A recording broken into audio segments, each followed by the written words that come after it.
Alors, bonjour à tous et bienvenue à ce webinaire en ligne de Cartovista. Mon nom est Danny Bouchard, je suis le président et fondateur de Cartovista. Je suis très heureux d'être ici avec vous aujourd'hui. Nous avons beaucoup de contenu à partager, mais avant de commencer, je voulais me présenter et vous introduire un peu à Cartovista. Personnellement, j'ai une passion pour le volet esthétique de la cartographie qui souvent est appelé à transmettre un message clair et puissant. Les données géographiques peuvent être extrêmement inspirantes lorsqu'elles sont bien conçues. Une meilleure cartographie, une meilleure interaction avec l'utilisateur ont toujours été au centre de ce que nous faisons à Cartovista. Nous sommes conscients que l'expérience offerte par les logiciels SIG en ligne n'est pas toujours idéale et Cartovista est vraiment une réponse à nos clients qui veulent créer de meilleures cartes interactives en ligne et aussi permettre aux clients de prendre de meilleures décisions. Au cours des derniers mois, nous avons apporté de nombreuses améliorations au logiciel et nous sommes ravis que de nouveaux partenaires et clients utilisent notre plateforme en ligne Cartovista. Cela inclut des partenaires SIG comme Catalyst, par exemple, PCI Geomatics, ICI Innovation, Infosat dans le domaine de la télédétection, par exemple. Nous avons réussi à collaborer avec des leaders mondiaux de l'industrie minière tels que Nalcor Energy ou encore Pan American Energy en Argentine. Nous les aidons à faire passer des infos du main du personnel technique à celles des décideurs. En résumé, le web d'aujourd'hui est une formidable opportunité pour combler ce fossé et peut-être penser différemment à la façon dont nous travaillons avec les données. Pour explorer tout cela, je suis très heureux d'accueillir Jonathan Leblanc, un de nos spécialistes SIG chez Cartovista, qui se joint à moi aujourd'hui pour ce webinaire. Bonjour Jonathan. Salut Dani, comment ça va? Ça va super bien. Et toi? Tout va bien, heureux d'être avec vous. Bon, excellent. Si tu pouvais prendre quelques minutes pour te présenter, ce serait formidable. Allons-y. Alors, bonjour à tous. C'est vraiment un grand plaisir d'être avec vous aujourd'hui pour ce webinaire qui, j'en suis sûr, sera très utile. Donc, avant de commencer à vous montrer les fonctionnalités multiples et variées de Cartovista pour la cartographie web, je voudrais d'abord remercier Danny Bouchard pour son temps. Ce n'est vraiment pas tous les jours qu'on a le fondateur et le président de Cartovista pour un webinaire, en sachant que son agenda est plutôt bien rempli, comme vous pouvez l'imaginer. Donc, merci à toi, Danny. Ça fait plaisir. Ensuite, je vais me présenter rapidement. Donc, comme l'a dit Dany, je suis Jonathan Leblanc. Je travaille dans le monde des SIG depuis plus de 7 ans maintenant. J'ai travaillé pour des entreprises de transport, de tourisme et de marketing, et également dans l'éducation, en donnant des cours de cartographie à l'université. Et j'ai bien remarqué, notamment lors de mes cours, qu'un des problèmes importants de cette discipline, c'est vraiment la complexité des outils cartographiques qui peut rendre la chose incompréhensible très vite. C'est exactement pour cela que je me suis intéressé à Cartoista et je trouve ce produit fascinant. On peut vraiment résumer cet outil en 3 mots, je pense. Ça serait rapidité, interactivité et facilité. Et je suis certain que tout le monde dans l'assistance trouve ces 3 mots plutôt sympas lorsque l'on parle de cartographie. Donc, avant de plonger plus profondément pour vous montrer l'intérêt de Cartovista, il me semble que Dany a quelques petits sondages à vous partager. Tout à fait. Donc, ce que je voulais peut-être faire, c'est parler un peu de l'ordre du jour du webinaire d'aujourd'hui. Donc, au départ, on est intéressé à peut-être en apprendre un petit peu plus sur vous. Donc, je vais avoir un petit sondage là, qui va se présenter rapidement à votre écran. On va vous laisser 1 minute ou 2 pour y répondre. Donc, on veut peut-être savoir qu'est-ce que vous utilisez comme SIG, si vous en utilisez un, etc. Et ensuite, on va avoir la présentation de Jonathan qui va avoir le plaisir de nous présenter Cartovista. On va faire un petit retour ensuite sur les fonctionnalités. On va être intéressé d'avoir votre rétroaction. On va parler aussi de la possibilité, évidemment, des essais du logiciel. Certains d'entre vous sont certainement en essai, donc on veut certainement parler de ça. Et ensuite, on va avoir une session classique là, de questions et réponses où vous allez pouvoir nous poser des questions. Donc, d'entrée de jeu, allons-y avec le petit questionnaire au départ pour démarrer la balle. Donc, je vous envoie le questionnaire à l'écran. Vous devriez voir là, les questions. Donc, je vous invite aussi à utiliser la liste simplement répondre à l'écran directement et puis utiliser peut-être la barre de défilement pour descendre. Il y a 3 questions qui vous sont posées. Donc, je vous laisse 1 minute pour y répondre et je reviens ensuite avec les résultats que je vais partager avec tous.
encore laisser un petit 15 secondes pour compléter.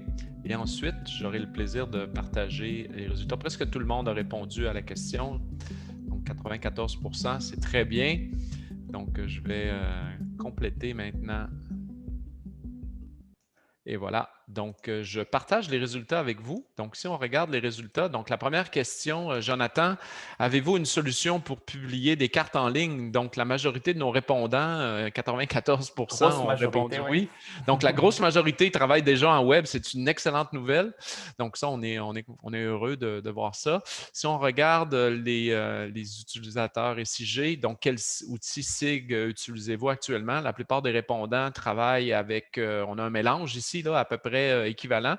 S3, ArcGIS et MapInfo étant importants. On a QGIS aussi et potentiellement d'autres solutions aussi, ce qui est intéressant, clairement. Donc, on a un beau mélange ici. Et tout le monde est des utilisateurs SIG, ce qui est quand même super. Si on regarde les inconvénients, ce qui ressort clairement dans la liste, c'est le manque d'interactivité. Donc, plus de la moitié d'entre vous trouvent que leur solution là, actuelle a un manque d'interactivité. Les coûts aussi sont un facteur quand même important. Et le volet analyse limitée des données ressort aussi comme étant là, quelque chose de pertinent. Donc, c'est assez intéressant. Ça met la table pour que, Jonathan, tu puisses nous présenter la prochaine étape qui va être vraiment de nous montrer, en fait, le logiciel en action. Donc, la balle est dans ton camp pour partager ton écran si tu veux bien prendre le contrôle. Donc, ça va nous faire plaisir d'écouter ta présentation. Allons-y, je reçois la balle. Est-ce que vous voyez mon écran? Tout à fait. Parfait. Mais du coup, pour revenir un petit peu sur les résultats, c'est un petit peu ce qu'on voit dans la carrière de Géomatique en général. C'est des réponses assez classiques. Manque d'interactivité, la lenteur, les coûts, principalement aussi, qui sont des obstacles. Donc, c'est un petit peu pour ça qu'on a décidé chez Cartovista de vous montrer un petit peu plus profondément de quoi il s'agit, comment est notre logiciel. Ça va vous plaire surtout en ce qui concerne l'interactivité. Donc, ça, c'est quelque chose qui est vraiment très important chez Cartovista. Alors, on va commencer avec ce qu'on appelle, nous, la galerie de cartes. Donc, c'est l'interface que vous voyez ici. Vous pouvez vous y connecter avec votre connexion Internet. Ça sera votre résultat final de cartes. Donc, vous voyez, c'est une galerie de cartes assez épurée, accessible, facile d'accès, assez interactive aussi. Vous voyez, il y a des informations sur toutes les cartes, les images, vous pouvez naviguer, possibilité de créer des dossiers pour insérer des cartes afin d'éviter les doublons, par exemple.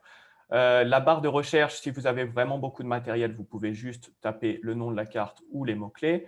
Si je vais ici un petit peu, vous allez voir quelques informations. Donc, vous allez voir la personne qui a créé cette carte, la date de création, la mise à jour, la dernière mise à jour, le lien si vous voulez le partager avec votre collègue de travail, aussi cette carte est publique avec le grand public. Vous pouvez gérer ces permissions ici, donc j'aurai juste à cliquer ce petit bouton pour la créer publique ou gérer ici pour la rendre accessible à mes collègues ou à mes utilisateurs. Les liens ici permettent de voir quelles sont les couches géographiques qui ont été utilisées pour cette carte, par exemple. Donc, voilà un petit peu à quoi ça ressemble. C'est vraiment très facile d'accès, il n'y a aucun problème. Pour ajouter une carte, il y aura juste à cliquer ici. Voilà un petit peu ce qu'il en est. Donc, on va travailler aujourd'hui principalement, je vais vous présenter 3 cartes. Je vais vous présenter une carte municipale qui regroupe beaucoup de fonctionnalités de Cartovista. Puis après, 2 autres cartes qui travaillent avec les grids, avec les rasters, chose qui a été élaborée par Cartovista lors des 6 derniers mois. Donc, voilà un petit peu cette carte. C'est une carte de Chicago qui regroupe beaucoup d'interactivité de Cartovista. Donc, vous voyez ce fond de carte. C'est un fond de carte qui a été créé directement par Cartovista dans notre logiciel. Donc, tous les utilisateurs de Cartovista peuvent créer leur propre fond de carte. Ça vous permet vraiment d'ajouter une signature personnelle pour votre carte. C'est très, très simple à faire. Quelque chose de très intéressant, c'est la possibilité de naviguer entre les fonds de carte. Vous voyez ici ce fond de carte de route créé par Cartovista. Mais si je veux mettre les tuiles de Microsoft Bing, j'aurai juste à cliquer ici et vous voyez l'analyse thématique reste présente. Si vous voulez passer sur la version route de Microsoft, quelque chose que vous connaissez déjà, il y aura juste à cliquer ici. Là, je vais revenir sur mon fond de carte créé par Cartovista, qu'on aime bien. Donc, voilà un petit peu ce qu'il en est. Quelque chose d'intéressant aussi, c'est la possibilité d'ajouter des thématiques avec un mode de transparence élaboré. Donc là, on voit vraiment notre thématique. On arrive à voir les blocs groups bleus, les cercles concentriques, mais on arrive quand même à lire le fond de carte. On arrive ici facilement à voir que c'est la route 90, le nom des boulevards. Donc, tout ça, c'est créé au moment de la création de cartes par le cartographe. Donc, ça vous permet de choisir plusieurs modes, le mode de superposition, le mode normal, etc., etc. Donc là, tout ça, c'est des options qui sont disponibles. Donc, pour parler un petit peu du panel de Cartovista, de l'interface, vous voyez ici la barre d'outils. Donc, c'est ce qui me permet de naviguer sur la carte, de zoomer, de sélectionner, etc. Là, j'ai la recherche par adresse. Donc, j'aurai juste à taper une adresse pour la trouver.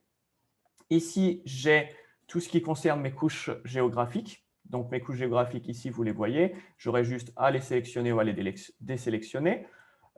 J'ai mes graphiques. Donc, mes graphiques de population et de densité, ce sont les deux thématiques qui sont enclenchées. Voici ma légende. Donc, la légende, ce qui est intéressant, c'est qu'elle est totalement interactive. Vous pouvez vous balader un petit peu sur la légende, sur les différentes plages, et vous allez voir que c'est souligné en orange, et c'est aussi souligné dans le graphique. Si vous n'êtes pas vraiment fan du bleu, vous pouvez le changer. Vous allez voir que cette colonne densité et le graphique va changer de couleur. Vous allez voir, mettons du vert par exemple. Vous allez voir que ça change en vert et là, ça repasse en vert. Ici, vous avez la possibilité d'ajouter des métadonnées, c'est-à-dire que vous pouvez ajouter un petit texte d'explication, vous pouvez ajouter vos cours, vos sources, vous pouvez ajouter les copyrights, par exemple, de la carte. Et enfin, on a ici le tableau, donc ce qu'on appelle le tableau de sélection. Ici, on peut choisir toutes les couches géographiques. Donc là, on a vraiment mis toutes les couches géographiques. On va travailler sur les blocs groupes, c'est notre thématique actuelle. Et vous allez voir que ce tableau est totalement interactif. Donc, je peux faire des classements ici en cliquant ici pour passer du plus grand au plus petit et puis même faire un tri beaucoup plus élaboré. Par exemple, je vais chercher un bloc groupe qui a une population supérieure à 1000 habitants. Je vais cliquer sur filtrer et ça va me sélectionner ce bloc groupe. Là, il est très présent sur la carte, mais imaginons que ce soit un petit bloc groupe. J'aurai juste à cliquer ici 2 fois pour zoomer. Et vous voyez que mon graphique est également actualisé. D'autres options ici, ça c'est l'option pour enlever les filtres. J'ai quelques statistiques ici, la possibilité de copier et je peux exporter mon résultat en image ou en PNG. Donc voilà un petit peu à quoi ça ressemble. Quelque chose d'utile aussi chez Cartovista qui plaît beaucoup à nos utilisateurs, c'est la manière de sélectionner. Il y a plusieurs manières de sélectionner. Donc je vais cliquer ici sur mon petit outil de sélection. Je vais choisir la couche géographique. Donc là, il s'agit de la couche Block Groups. C'est vraiment la couche sur laquelle on travaille, donc c'est parfait. Un petit pop-up ici va venir vous expliquer qu'est-ce que vous utilisez. Donc là, je vais prendre la souris et je vais choisir un Block Groups. Je vais prendre celui-là et vous allez voir qu'il est affiché ici et dans le graphique. Si j'en veux plusieurs, j'aurai juste à appuyer sur le bouton majuscule de mon clavier et à en sélectionner 3, 4. Vous voyez que ça s'actualise ici directement. Je peux utiliser la version, par exemple, rectangle. Vous allez voir, il y aura juste à faire ça, dresser un petit rectangle et vous voyez que j'ai 3 block groups qui sont ici et mon graphique qui est également actualisé. Donc, voilà un petit peu à quoi ressemble notre thématique. Quelque chose qui est vraiment très intéressant, qui appelle vraiment, qui est vraiment adoré par nos utilisateurs, c'est la possibilité d'ajouter plusieurs cartes chez Cartovista. Donc, c'est une possibilité, il faut vraiment considérer ça comme une bibliothèque de cartes. C'est un petit peu comme une bibliothèque de données lorsque vous connectez sur un portail par exemple, fédéral, vous allez avoir énormément de données. Ici, on a 13 cartes dans un produit final. Donc, ça permet vraiment d'avoir énormément de données dans un produit final. On peut avoir tout sur la ville de Chicago. Donc là, on va travailler un petit peu sur les infrastructures d'urgence. Vous allez voir, j'ai juste à cliquer ici et une toute nouvelle carte apparaît. Donc, cette thématique comprend les commissariats, les centres de santé et les casernes de pompiers. Donc, tous les logos sont personnalisables. Vous pouvez les créer sur Photoshop ou sur Illustrator et les importer dans votre processus de travail de carte. Quelque chose d'intéressant, c'est qu'il n'y a pas de superposition de logos ni d'étiquettes. Vous voyez ici les étiquettes. Si je zoome, vous allez voir que l'échelle intervient et ce sont des étiquettes dynamiques. Il n'y a pas du tout de superposition. Donc, voilà un petit peu quelque chose qui est très intéressant à gérer lorsque vous avez beaucoup de points, par exemple. Quelque chose qu'on aime bien aussi, qui est très utilisé, c'est l'outil de recherche. Donc, vous pouvez cliquer sur la petite loupe ici et faire une recherche. Vous pouvez gérer ça selon votre couche géographique. Donc ici, on va chercher un centre de santé et on va taper par exemple le mot sud. Donc on va taper South et on va voir qu'il y a 5 centres de santé avec le mot South à Chicago. J'aurai juste à cliquer ici et voilà mon zoom. Donc ça va être zoomé directement ici. On peut gérer l'échelle de zoom lors de la création de cartes. Autre thématique intéressante qui traite cette fois de l'utilisation des multimédias chez Cartovisa. Donc, vous savez tous que Chicago est une ville assez connue pour son architecture. Donc, nous, ce qu'on a fait, on a créé cette carte avec les buildings, les édifices les plus importants de Chicago. Et vous allez voir que chaque building a une petite photo. Donc là, c'est avec l'infobulle. L'infobulle, c'est lors de la création de carte, nous décidons exactement quelles seront les informations qui seront représentées. Donc là, on a choisi le nom, l'adresse et une photo. Vous pouvez en ajouter plus. Nous, c'est suffisant pour éviter d'être confus. Mais si je clique ici, vous allez voir qu'il y a d'autres informations. Là, j'ai 12 petits logos, c'est-à-dire qu'il y a des points qui sont proches et je peux ajouter plus d'informations ici en baladant. Et je peux faire défiler le diapositive. Donc voilà un petit peu ce qu'il en est pour l'utilisation des multimédias. Ce qui est supporté, il y a aussi les vidéos et les liens Internet. Ça permet vraiment de customiser vos cartes, d'ajouter des logos ou des informations, des graphiques, etc., etc. Quelque chose qui est aussi très utilisé chez Cartovista et qui est très apprécié de nos utilisateurs, c'est la possibilité d'utiliser des couches qui sont très importantes. Donc là, on va travailler sur une thématique qui s'appelle les arrestations à Chicago en 2019. Donc, vous savez tous que Chicago, ce n'est pas vraiment une ville qui est connue pour être extrêmement digne de sécurité, extrêmement safe. Donc, on voit ici qu'il y a une couche avec pas loin de 20 000 points. Donc, on a décidé, nous, de les clusteriser, de les agréger en points. Et vous voyez que c'est extrêmement rapide à charger. Donc, chaque cluster ici a des pourcentages d'arrestations différentes. Donc, il y a le narcotrafic, etc., etc. Et si je clique ici pour désagréger mes clusters, vous allez voir que la carte devient totalement illisible. Il y a beaucoup trop de points. C'est pour ça qu'on a décidé de les agréger. Quelque chose d'intéressant, c'est l'agrégation dynamique. Donc, à chaque zoom, vous allez voir qu'ils vont se désagréger petit à petit. Donc, je zoome ici et vous allez voir qu'il n'y en a plus que 6 ici. Si je clique ici avec mon outil d'info, vous allez voir qu'il y a 6 informations. Donc, la même chose ici, le type, la description, etc., etc. Je peux naviguer sur mon diapositive ici d'une manière assez simple. Voilà un petit peu pour vous présenter quelques types de thématiques qu'il y a chez Cartovista. Maintenant, imaginons que moi, je désire créer une thématique moi-même ici sur ma carte. C'est quelque chose qui est très facile à faire sur Cartovista directement en ligne. Donc, ce qu'on peut faire, c'est on va créer une thématique. D'abord, on va désélectionner toutes nos couches géographiques. Donc, voilà un petit peu à quoi ça ressemble. On va aller juste à côté de notre bibliothèque de cartes. Il y a le petit bouton « Plus » ici et on va créer une thématique. Donc, on va faire une thématique toute simple pour vous. On va travailler sur les blocs groupes et puis on va faire une thématique sur le taux de chômage. Alors, voici toutes les options qui sont proposées. On peut créer une plage de couleurs, un dégradé de couleurs, travailler avec des trames ou des symboles, aussi des symboles de couleurs ou des symboles de taille concentrique. Donc là, on va se concentrer de faire une plage de couleurs, cliquez sur « Ajouter » et vous voyez que c'est effectué très rapidement. Là, je vais du coup aller sur ma légende et vous allez voir qu'on peut travailler quelques petites choses. On peut changer le titre de notre thématique, on peut gérer l'opacité si vous voulez représenter des choses sur le fond de carte, choisir de mettre une plage plus ou moins élevée si on veut que ça soit plus précis. J'aurais juste à cliquer ici, c'est calculé directement et c'est mis à jour directement. Le type de calcul, on peut passer du quantile aux équations de Jenks, ou créer d'une manière personnalisée par exemple. On peut utiliser les palettes de Cartovista, donc il y en a une cinquantaine, ou même gérer notre propre couleur. Donc là, je clique là, j'aurai juste besoin du code HEX ou de me balader dans ma petite galerie de couleurs. Donc ça permet vraiment de représenter des choses. Donc voilà, je vais cliquer sur OK. Voilà ma thématique. Maintenant, imaginons que je travaille assez dur pour faire une analyse un peu marketing ou un profil sociologique de la ville de Chicago.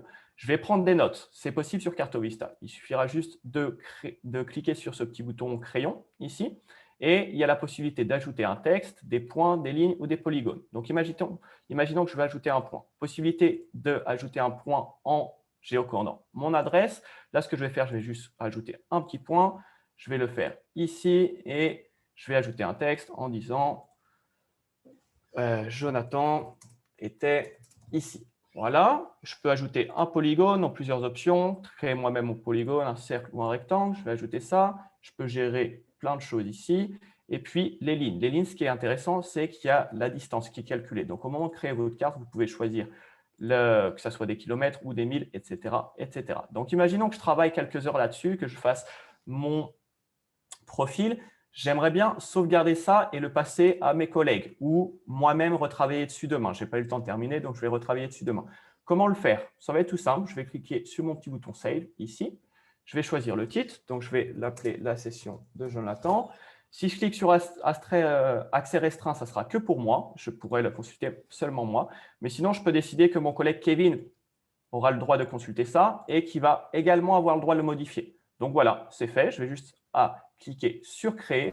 Et la prochaine fois que je vais ouvrir la carte, je vais avoir un petit pop-up qui va me demander est-ce que vous voulez continuer de travailler dans votre session ou reprendre un zéro. Si je veux basculer sur ma session, j'aurai juste à faire ça. Voilà à quoi ressemble le pop-up. Et je vais la supprimer pour ne pas faire de doublons. Donc voilà un petit peu ce qu'il en est.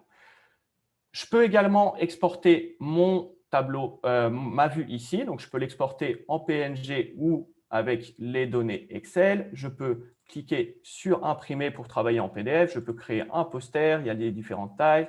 Tout ça, c'est customisable. Je peux ajouter un logo. Je peux gérer la taille, ajouter du texte, etc., etc. Donc, voilà un petit peu ce qu'il en est pour les cartes vecteurs. Il y a d'autres fonctionnalités, mais ça, c'est un aperçu assez rapide. Je vais passer maintenant avec les cartes grid, les cartes raster. Donc nous, le format qu'on supporte, ce sont les géotifs. C'est quelque chose qui a été amélioré lors des 6 derniers mois chez Cartovista parce que beaucoup de gens l'utilisent, que ce soit pour le climat, pour la télédétection, etc., etc. Donc voilà un petit peu ma carte. Ça, c'est une carte des précipitations hydrauliques au Canada, comme vous pouvez le voir. Et c'est une carte qui comprend une série temporelle. Donc si je clique sur le petit bouton play, le nuage va se déplacer, mais je peux aussi me balader sur la ligne de temps. Vous allez voir que le nuage se déplace. Je peux aussi choisir ici l'heure qui me convient. Quelque chose d'intéressant, c'est que la légende est totalement interactive. Donc ça, c'est parfait pour vos présentations, pour la mienne aussi. Donc là, vous voyez que vous pouvez sélectionner tout ça. Et je peux même créer un profil matriciel. Donc là, je vais créer un petit cercle pour étudier ce nuage. Vous voyez qu'un graphique se crée à l'instant. C'est un graphique qui est interactif. Donc là, si je zoome, vous allez voir un petit peu ce qu'il en est. Vous voyez que ce graphique est interactif. Donc, j'ai le résultat ici de 40 à 40,1, mais également sur la carte. Vous voyez que ça apparaît ici les zones qui ont été sélectionnées. Vous pouvez exporter votre graphique en PNG ou en SVG. On vous conseille le SVG pour éviter les problèmes de pixelisation lors d'un zoom, en PDF notamment. Et vous pouvez l'exporter en format Excel.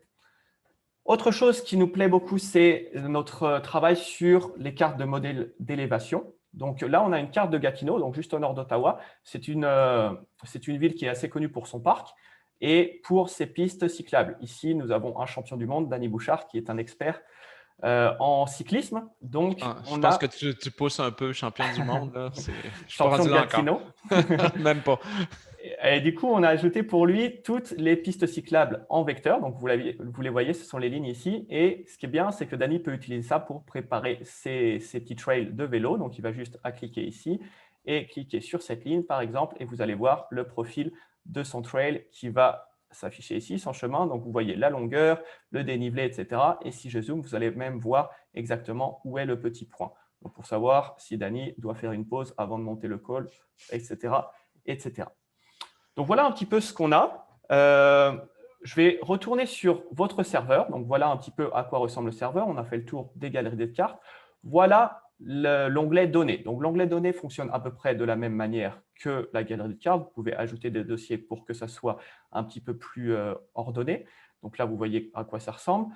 C'est à peu près la même fonction, rechercher, etc., etc. Si je vais dans mon dossier, vous allez voir, par exemple, que là, il s'agit d'une couche de points. Ça, c'est une couche de ligne. Elle a été créée le 17 novembre 2020, modifiée en juillet avec les liens. Donc, vous voyez que celle-ci est utilisée pour la carte de grid layer. Si je clique ici, vous allez voir toutes les informations de ces points. Vous pouvez même géoréférencer. Si une table Excel a des latitudes et des longitudes, vous aurez juste à cliquer ici et votre couche de points va être créée. Vous pouvez gérer les permissions ici pour savoir si c'est public ou seulement donner accès restreint à vos collègues ou à vos utilisateurs. Pour les géotifs, juste à cliquer ici, créer une série temporelle, il faudra juste garder le même nom et changer l'heure ou le jour, et voilà. Possibilité d'ajouter ou de supprimer des utilisateurs. Donc, ajouter un utilisateur, c'est tout simple. Vous cliquez ici. On aura besoin du nom complet, le nom d'utilisateur, de son adresse courriel, et puis vous allez définir son rôle. Seulement accessible à galerie de cartes, la création de cartes ou administrateur. Vous pouvez en supprimer un ici. Juste aller ici et cliquer sur supprimer. Pour savoir un peu ce qui se passe dans notre portail, vous allez aller sur statistiques. Donc ça, c'est vraiment pour savoir qui consulte vos cartes, quels sont les utilisateurs ou vos clients qui consultent les cartes. Donc là, je peux voir que j'ai consulté la carte de Gatineau à 8h25 et 9 secondes et que ma collègue Alexa a utilisé la carte de Chicago hier à 13h10. Donc voilà un petit peu ce qu'il en est du serveur. Pour créer la carte, il va falloir télécharger le produit. Donc pour télécharger le produit, vous aurez la dernière version ici. Donc vous cliquez ici, c'est tout simple et puis c'est très rapide. Vous l'installez et voilà un petit peu à quoi ressemble le serveur. Donc c'est quelque chose de très simple à utiliser. Pas besoin de code, pas besoin de programmation du tout. Il va juste falloir faire un cliquer, glisser ici sur votre espace de travail. Donc là, vous voyez la couche Car Repair qui est ici. Vous allez gérer vos thématiques ici. Vous allez gérer votre couche de points ou de polygones ici en gérant les propriétés, gérer les outils ici. Et une fois que votre carte sera prête, vous aurez juste à cliquer sur Publier. Elle sera envoyée sur votre serveur et c'est à ce moment-là que vous allez choisir si elle est publique ou si elle est restreinte pour certains utilisateurs. Et la dernière chose que je vais avoir à évoquer, c'est le guide de l'utilisateur. Donc ça, c'est vraiment un travail qui a été de longue haleine par l'équipe de cartographes. On a travaillé là-dessus sur ce knowledge base, sur ce guide d'utilisateur les 6 derniers mois. Et il y a beaucoup d'informations ici. Vous aurez juste à cliquer. Il y a plusieurs articles, mais juste à cliquer, par exemple, si vous voulez savoir des choses sur les styles de points, vous pouvez cliquer, taper votre expression et voici tous les articles qui gèrent ça. Ce sont des choses très faciles à faire. On l'a en anglais et en français avec beaucoup de captures d'écran. Donc, ça vous permettra d'utiliser le produit d'une manière très simple. Voilà un petit peu ce qu'il en est de mon côté, Dani. Je te laisse la parole. Super, excellent. Merci, Jonathan. Très bonne présentation. Donc, je repasse en partage d'écran de mon côté. Donc, la prochaine étape dans le webinaire, c'est d'avoir un petit peu de rétroaction. On est intéressé évidemment à avoir votre retour. Donc, j'ai un petit sondage sur les fonctionnalités que Jonathan nous a présentées. Je démarre le sondage et puis je vous laisse une minute pour y répondre en termes de fonctionnalités. Qu'est-ce qui est le plus pertinent selon vous? Oups, il semble y avoir une erreur ici de mon côté. Je vais juste réessayer.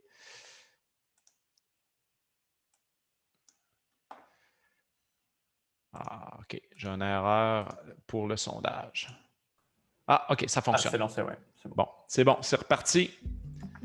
Donc, vous avez une minute pour répondre.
Donc, super, merci d'avoir pris le temps de répondre à notre petit sondage. Donc, je partage les résultats, Jonathan, et puis on va avoir le plaisir de regarder ça ensemble. Oui, alors visiblement, il y a eu un petit problème. On pouvait sélectionner seulement une réponse. Donc, c'est peut-être pour ça qu'on aura des 0% quelque part.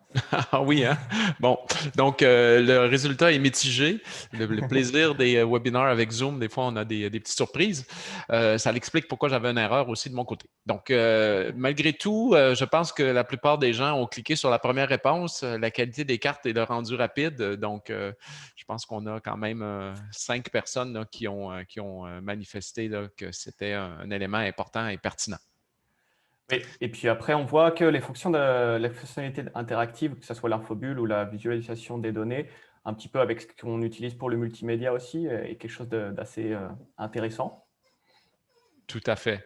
Et en finalité aussi, la galerie de cartes, etc. Donc, puisque on a eu les petits problèmes techniques avec le sondage, donc on voit déjà qu'il y a un intérêt là, pour certaines des fonctionnalités qu'on vous a présentées aujourd'hui. Donc, allons-y avec la prochaine étape. La prochaine étape, en fait, dans la présentation, c'est de discuter justement de comment nous, on est là pour vous aider et comment vous pouvez procéder à un essai du logiciel Cartovista. Donc, à partir de notre site web, tout simplement dans la barre du haut du site web, il y a un bouton qui permet de faire un essai gratuit. Pour ceux qui, on a plusieurs personnes aujourd'hui qui sont des clients qui ont déjà Cartovista. Certains de vous n'ont pas nécessairement le serveur Cartovista ou n'ont pas eu l'occasion d'essayer le produit complet. Donc, c'est très facile de faire une demande d'essai. Donc, vous remplissez vos informations, même si vous êtes déjà client, il n'y a pas de problème. Donc, à ce moment-là, il y a un portail qui va être créé pour vous, qui va être préparé et vous allez pouvoir là, essayer là, le logiciel complet là, pour une période là, de quelques mois. Donc, vous aurez tout le loisir de pouvoir l'essayer. Évidemment, nous, on est disponible pour répondre à vos questions. On a mis les coordonnées de moi-même et Jonathan. Donc, si vous avez des questions spécifiques, n'hésitez pas à rentrer en communication avec nous. Ça va nous faire plaisir aussi, Jonathan, d'organiser des rencontres avec vous pour discuter de vos projets, de vos questions. Ça va nous faire plaisir là, de procéder de cette façon-là. De vous orienter un petit peu. Et puis visiblement aussi, on était parti pour créer plusieurs webinaires sur les prochains mois. Donc, c'est quelque chose qui restait à l'écoute parce qu'il va y avoir des webinaires un petit peu plus poussés. Là, c'était très, très, très rapide, mais il va y avoir sur des fonctionnalités, des choses sur lesquelles on va travailler d'une manière un petit peu plus précise. Tout à fait. Donc, dans les prochains mois, on va faire des séminaires qui vont être peut-être un petit peu plus ciblés sur des besoins, des fonctionnalités spécifiques, comme par exemple l'analyse matricielle, de ce qui est possible de faire maintenant avec Cartovista, des utilisations, par exemple, en télédétection. Donc, on a probablement même des clients aussi qui vont venir faire des témoignages dans les séminaires qui s'en viennent. Donc, je pense que ça va être intéressant là, de pouvoir présenter ça. Et puis, on vous invite à surveiller vos courriels. Vous allez certainement recevoir des informations à ce sujet. Puis évidemment, bon, on est intéressé à faire un suivi avec vous. Sinon, ben, en termes de suivi, on passe à la partie questions et réponses. Donc, je vous invite à poser des questions. Donc, il y a un petit menu Q&A, donc questions et réponses dans Zoom, qui vous permet de poser des questions. Et ce qui est intéressant, donc déjà, on a quelqu'un qui a posé une question. C'est déjà le Donc, cas, oui. c'est bon, exactement. Donc, je vais pouvoir lui répondre. Donc, la question est, la session est-elle enregistrée? La réponse est oui, évidemment, on enregistre cette session Zoom et on va vous faire parvenir l'enregistrement à la fin, là, clairement, de la session Zoom aujourd'hui pour que vous puissiez réécouter ou revoir la présentation de Jonathan en particulier. Donc, la question aussi qu'on a reçue ici, c'est comment avez-vous fait l'animation, le film pour la carte raster de précipitation? Est-il possible avec les données vecteurs? C'est une excellente question. Donc, pour expliquer un peu comment la carte raster de précipitation a été faite, c'est une série temporelle. Donc, essentiellement, on a commencé par envoyer au serveur un premier géotif et qui correspond, dans le fond, à une bande dans le géotif qui répond à l'observation à ce moment-là. Et ce qui se passe, c'est qu'imaginons qu'on a 24 géotifs qui correspondent à 24 heures. Donc, on envoie un second géotif et on le structure en lui donnant le timestamp, donc j'ai un blanc tout d'un coup, l'heure associée. L'information de l'heure, ouais. Exactement, l'information, l'horodatage, voilà le terme que je cherchais. Donc, on lui donne l'heure et puis à ce moment-là, c'est juste une question de les ordonner puis de le préparer. Est-il possible de faire la même chose avec des données vecteurs? On y travaille présentement. Donc, dans le courant de l'été, on a des nouvelles fonctions qui vont nous permettre de travailler avec des relations de 1 à plusieurs, qui vont inclure la possibilité de travailler avec des données temporelles. Donc, ça, je pense que ça va être vraiment intéressant. Donc, la question, oui, ça s'en vient. Oui. On a peut-être une deuxième question ici d'une autre personne. Donc, votre plateforme permet-elle d'animer des cartes participatives avec le grand public? Mise à disposition en ligne, ajout de points sur la carte par les personnes ayant le lien modération avant publication. C'est une excellente question. Pour l'instant, quand vient le temps de faire des ajouts de points, les gens doivent être authentifiés dans la plateforme. Donc, pour avoir accès à l'outil d'annotation et que cet outil-là soit persisté, on doit être en mesure d'avoir un compte, d'être authentifié dans la plateforme. Par contre, c'est possible quand même qu'une personne puisse ajouter des notifications ou des éléments sur la carte sans pouvoir la sauvegarder. Donc, l'outil est disponible à tout le monde. C'est juste qu'à ce moment-là, quand on n'est pas connecté, il n'y a pas de manière de le persister. Donc, le volet modération non plus avant publication, pour l'instant, ce n'est pas quelque chose qui est supporté, mais ça serait intéressant de regarder ce cas d'utilisation-là. Il faut savoir aussi qu'avec CarteVista, il y a toutes sortes de possibilités. On a un Software Development Kit, un SDK, qui permet de s'appuyer sur notre produit et puis de faire des personnalisations facilement. Donc, ce serait certainement quelque chose qu'on pourrait regarder pour faire assez facilement probablement. Donc, moi, je serais curieux d'avoir plus de détails sur les besoins de ce côté-là. On pourra discuter avec vous avec plaisir. Excellent. Est-ce qu'on a d'autres? Gênez-vous pas, si vous avez des questions, c'est le temps de les poser. Merci pour déjà les deux personnes là, qui nous ont envoyé leurs questions. Donc, c'est simplement assez facile à faire. Donc, on a simplement besoin de rentrer la question dans l'espace Q&A. On a une autre question ici. Quel est l'espace stockage volumétrie disponible dans un portail? Donc, essentiellement, avec une licence de base de CarteVista, vous avez, je pense, de mémoire, 2 gigs de données vectorielles qui sont disponibles par défaut. Donc, ça vous donne quand même pas mal d'espace pour mettre des données vectorielles. Si vous avez des données raster, c'est possible d'accéder à du stockage additionnel. Et on sait que les données mensuelles, les données de stockage de raster peuvent être quand même assez volumineuses. Donc, il n'y a pas de problème de ce côté-là. C'est possible d'accéder à plus de stockage.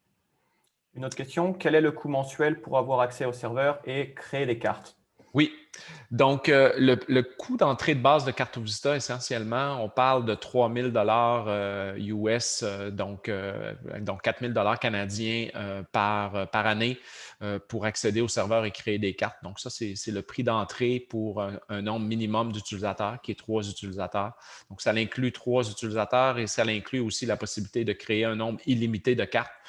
Donc, il n'y a pas de frais de charge de transaction ou quoi que ce soit. Vous créez et déployez un nombre complètement illimité là, de cartes sur le serveur de CarteVista. Donc, ça, c'est le point, le prix de base du coût annuel. Donc, pour avoir le coût mensuel, il faut simplement diviser par 12.